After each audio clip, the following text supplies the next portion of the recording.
Guys, কেমন আছেন আপনারা? কুসুম সিরিয়ালটি দিন দিন রহস্যজনক ও ইন্টারেস্টিং হতে চলেছে। কুসুম কি পারবে দেবলীনার ষড়যন্ত্র থেকে নিজেকে বাঁচাতে? দেবলীনা নতুন করে ফাঁদ পেতেছে সেই ইন্দ্রাণী গাঙ্গুলির কোম্পানিকে ধ্বংস করার জন্য। কোম্পানির প্রোডাক্টে ভেজাল মিশিয়ে দিয়েছে। ওই কোম্পানির ক্রিম ব্যবহার করে মানুষের মুখ পোড়া গেছে।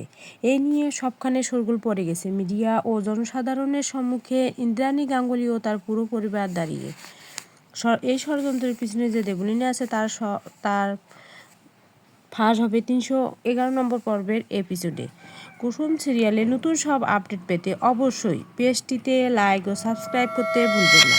তো ভিউয়ার্স, আমরা দেখব ইন্দ্রাণী গাঙ্গুলির মুখে কালি লেপে দেওয়ার জন্য দেবলীনার ভাড়া করা গুন্ডা সেই গুন্ডারা বারবার ইন্দ্রাণী গাঙ্গুলিকে হেনস্থা করার জন্য উঠে পড়ে লেগে গেছে। ইন্দ্রাণী গাঙ্গুলি মিডিয়া ও জনসাধারণের কাছে ক্ষমা চাচ্ছে এবং বলছে, আমি দ্রুত এই সমস্যার সমাধান করব এবং এর পিছনে কে আছে তা খুঁজে বার করব এবং তাকে উপযুক্ত শাস্তি দেওয়ার ব্যবস্থা করব।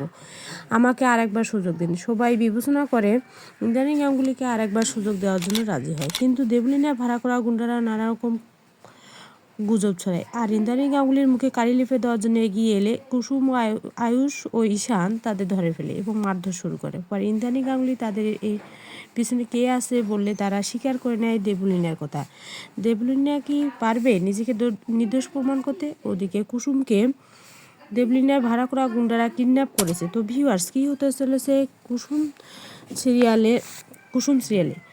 সিরিয়ালটি দেখতে চোখ রাখুন সোম থেকে শনিবার জি বাংলায় বিকাল 5টা 30 মিনিটে। ততক্ষণ পর্যন্ত বাই বাই, ধন্যবাদ।